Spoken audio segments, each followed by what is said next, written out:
కళ్యాణ వైకుంఠుడు కొలువుదీరిన క్షేత్రం, మనకు కొండలలో కొలువుదీరిన క్షేత్రం ఎంత అద్భుతంగా ఉంది కదా. అహోబిలం నరసింహస్వామి అక్కడ మనకు కనిపించేది. అలాగే అక్కడ శ్రీశైలం మల్లేశ్వరుడు. సో అక్కడున్న దేవుడు ఎవరు మనకైతే తెలీదు. సో చాలా తెలుసా, ఇప్పుడు స్వర్గంలో పంచపక్ష పరమాణాలు తిన్నట్టుంది. సో ఈ ప్రదేశం వచ్చేసి చాలా బాగుంది కదా. సో మనకి ఐటమ్స్ వచ్చేసి పెట్టారు.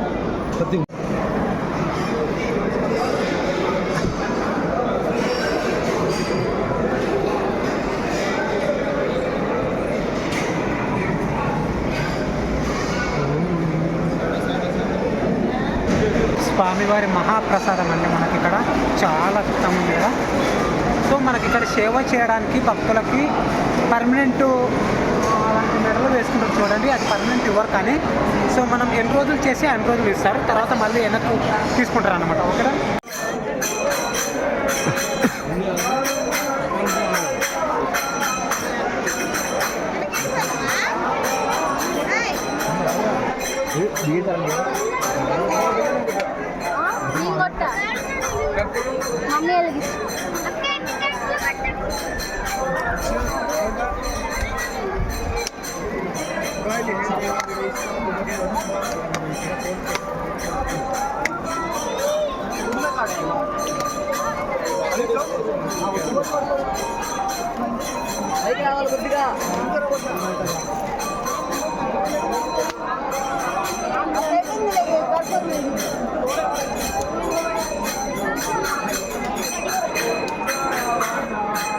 ఒకటే చూశారు కదా, ఇదండి మనకు శ్రీవారి సన్నిధానికి వచ్చేసాము. సో నా జన్మలో ఫస్ట్ టైం వచ్చేసాను అనమాట శ్రీవారి సన్నిధానికి.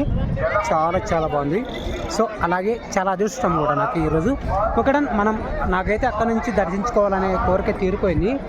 సో శ్రీవారి సన్నిధాని సో చాలా బాగుంటుంది. మీరు ఎంతమంది వచ్చారో మనకు కామెంట్ చేయండి. సో ఈరోజు ఇంత క్రౌడ్ ఉందండి. సో ఓం నమో వెంకటేశాయ నమః. సో నమో నారాయణాయ నమః. జై Shri Ram. Thanks for watching guys. Love you all. జై హింద్.